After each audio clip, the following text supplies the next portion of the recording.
Well, howdy there, folks. Pull up a chair, won't you? Glad you're joining us for another deep dive right here from the heart of Overton County. Down here, we believe in digging deep, not just in our fields, but, well, in our minds and spirits, too. That's right. And today we're, fixing to unpack something that's been on the minds of thinkers for centuries. Something that resonates deep with what we learned in the good book and what we see in our daily lives, whether you're down by Dale Hollow Lake or maybe up on the Cumberland Plateau. We're talking about Ralph Waldo Emerson's mighty, insightful essay from way back in 1841 called Compensation. Now, you might hear Emerson and think, whew, that sounds like highfalutin stuff. But trust me, folks, his ideas are as real as a Livingston summer day. Our mission today is to take his powerful insights on universal balance and inherent justice, how everything's connected, and what that means for how we live, and see how it speaks to us right here, right now. It's about looking at life through a different lens, maybe. A lens that kind of shows us God's design woven into everything. We've got his original essay right here, along with some good study guides, and even a transcript from an audiobook. So let's unpack this thing and see what nuggets of wisdom old Emerson has for us from his world to ours right here in Overton County. Okay, let's unpack this central idea right off the bat. Emerson's law of compensation. He pretty much says that for every action, every thought, every single thing in this good Lord's creation, there's an equal and opposite reaction, like a perfectly balanced scale. Right. And what's fascinating here is how he points to what he calls inevitable dualism in nature. It's just everywhere. He ain't just talking about big things either. He lists examples like darkness and light, heat and cold, the ebb and flow of the waters, male and female, even the way plants breathe in and out. It's like God stamped this principle on everything, from a tiny pine needle to the vast ocean. So he says this dualism ain't just out there in the woods or the sky. It's right in us, too. Inside each of us, every excess causes a defect, every defect an excess. Think about how folks around here say, too much of a good thing ain't always good. Emerson says every pleasure's got a penalty if you abuse it. Ain't that the truth? You see it all the time. Indeed. He even starts his essay with a little poem talking about a trembling balance and a make-weight. Like there's always something added kind of behind the scenes to ensure things come out even in the end. It's a real profound observation, I think, of God's unwearied providence always at work, keeping things square. Now, here's where it gets really interesting, especially for us who, spend our Sundays learning from the good book. Emerson takes issue with a common idea of his day, and honestly, you still hear it sometimes, that justice ain't really done in this life. The idea that the wicked are successful and the good are miserable, and we just got to wait for the Last Judgment for things to get squared away. He actually heard a preacher, someone esteemed for his orthodoxy, preaching just that compensation, God's balancing act, only happens in the next life. But Emerson, he argues, no, justice is not postponed. He believes retribution and reward happen right here, right now. It might take a spell to show up, sure, but it's baked into the very fabric of existence. It's happening all along. Yeah, Emerson called that preacher's view a fallacy, said it was blindness. He felt it was what did he say, a base estimate of the market for what real success looks like. He says folks were looking at houses and lands and fine clothes as the measure of success, instead of looking at the soul and the power of our own will, the choices we make. And he makes it plain. Every secret is told, every crime is punished, every virtue rewarded, every wrong redressed in silence and certainty. It's powerful. It's like crime and punishment grow out of one stem. The consequence is right there inside the act itself. Think about the proverbs he points to. Tit for tat, an eye for an eye. What will you have? Pay for it and take it. Simple truths.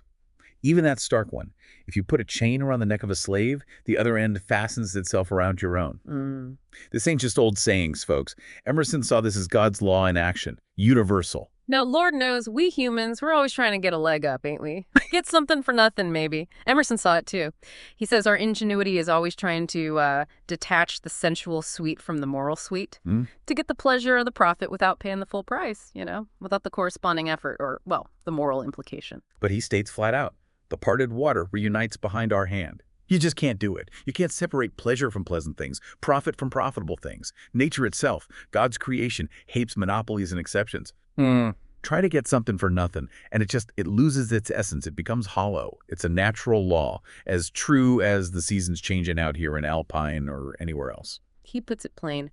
You cannot do wrong without suffering wrong. It comes back on you. If you treat folks like pawns and ninepins, just objects, or if you try to shut others out in religion or anywhere else, you're actually hurting yourself deep down. If you leave out their heart, you shall lose your own. Wow. The thief, he says, steals from himself. It's like trying to hide from yourself. There ain't no hiding place from your own soul, is there? No, there isn't. He even uses that famous line, "There's a crack in everything God has made." Yeah. Now, that doesn't mean God made things faulty. It means even things that seem perfect have a balancing defect, a counterweight. Like Achilles had his heel, or Siegfried, that spot on his back where the leaf fell. It's just a reminder that nothing can be given, all things are sold. There's always a tax, as he puts it, levied on every single benefit you receive, part of the balance. Nobody likes hard times. Nobody signs up for them. But Emerson, he gives us a different way to look at them. He says calamity, things like sickness, loss, disappointment, it's actually a benefactor. It helps us grow. Sounds strange, but maybe there's truth there. He means that every evil to which we do not succumb is a benefactor. It's about how you face it. He talks about how our strength grows out of our weakness. When you're pushed, tormented, defeated, well, that's when you learn something real. You get put on your wits, you learn your ignorance, maybe gain some moderation and real skill. Like a good, strong oak tree out here on the plateau, it gets stronger with the wind and the rain, not by avoiding them. Right. He mentions how a death of a dear friend or loss of wealth might seem like just pure privation at first, just awful. But later on, he says, those short years reveal the deep remedial force in it, the healing power, maybe. It can terminate an epoch of infancy or of youth, like close a chapter and lead to new ones more friendly to the growth of character. Think about folks in our own communities right here. When they face tough times, often they come out stronger, don't they? More reliant on God and their neighbors. And this raises a really important question then. If we grow from adversity, where does the real suffering come from? Emerson echoes St. Bernard here, saying, "Nothing can work me damage except myself. The harm that I sustain, I carry about with me, and never am a real sufferer but by my own fault." That puts it right back on us, doesn't it? It's all about how we respond inside our own heart and mind. So we've talked a lot about balance and payment, this give and take. Yeah. But Emerson says there's something even deeper. There's a deeper fact in the soul than compensation. The soul itself, our spirit, ain't just part of this back and forth. It's a life, something aboriginal. It's the very essence, the God-given part of us. It comes from somewhere else. Exactly. And he says, there is no penalty to virtue, no penalty to wisdom. These aren't like buying land or goods that have a tax attached. These are proper additions of being. It's like the incoming of God himself into us.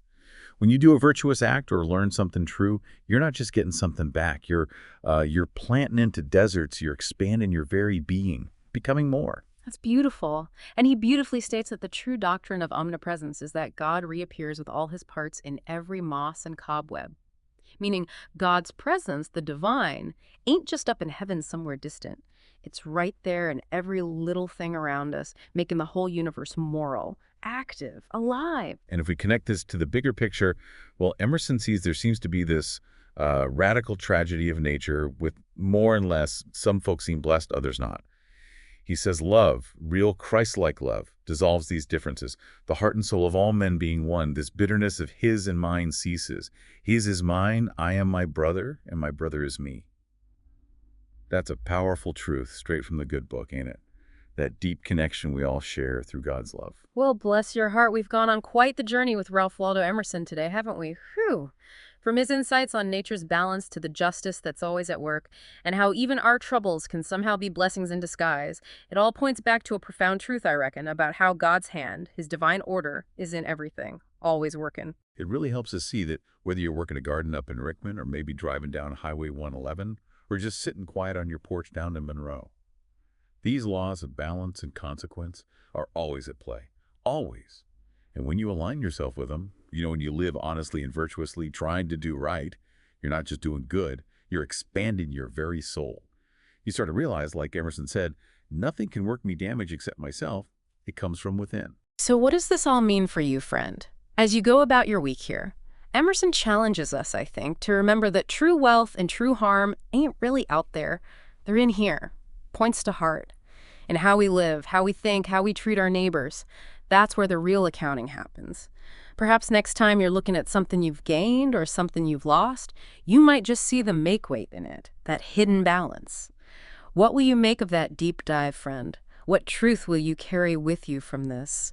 Now, we sure hope this deep dive has given y'all some good food for thought, something to chew on as you go about your week here in Overton County.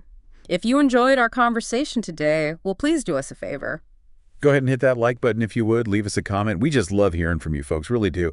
And certainly subscribe to the deep dive so you don't miss any of our future explorations. It helps us reach more folks who are hungry for truth, just like we are. And as we always do, we want to end with a heartfelt prayer for all humans being, all those listening near and far. May the Lord bless you and keep you. May the Lord make his face shine upon you and be gracious to you. May the Lord lift up his countenance upon you and give you peace. Amen. Amen. And a big shout out to all of you tuning in, from right here in Livingston to folks all around the world who've somehow found our little corner of the internet. Y'all bless us with your presence. Until next time, keep digging deep.